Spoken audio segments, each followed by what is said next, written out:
Income tax मध्ये amendment आली आणि आपण खूप खुश झालो की सॅलरी मध्ये 12 लाखापर्यंत रिबेट मिळेल.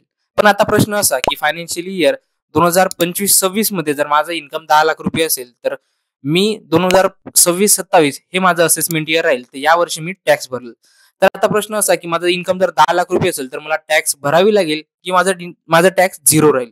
तर बघा, इन्कम टॅक्स ऍक्ट हे दोन आहे, म्हणजे इन्कम टॅक्स ऍक्ट 1961 आणि इन्कम टॅक्स ऍक्ट 2025. तर इन्कम टॅक्स ऍक्ट 1961 मध्ये दोन रिजिम आहे. एक ओल्ड रिजिम त्याच्यामध्ये 5 लाखापर्यंत रिबीट आहे आणि न्यू रिजिम मध्ये 7 लाखापर्यंत रिबीट आहे. आणि तेच इन्कम टॅक्स ऍक्ट 2025 नुसार तेच रिबेट आहे 12 लाखापर्यंत, म्हणजे सॅलरी पर्सनला 12 लाखापर्यंत रिबीट भेटते. पण आता हे इन्कम टॅक्स 2025 म्हणजे 1 एप्रिल 2026 पासून लागू होणार आहे. म्हणजे इन्कम टॅक्स ऍक्ट 2025 हे 1 एप्रिल 2026 पासून लागू होणार आहे. त्या करता माझं असेसमेंट इयर आहे 26-27 आणि प्रिव्हियस इयर आहे म्हणजे फायनान्शियल इयर आहे 25-26.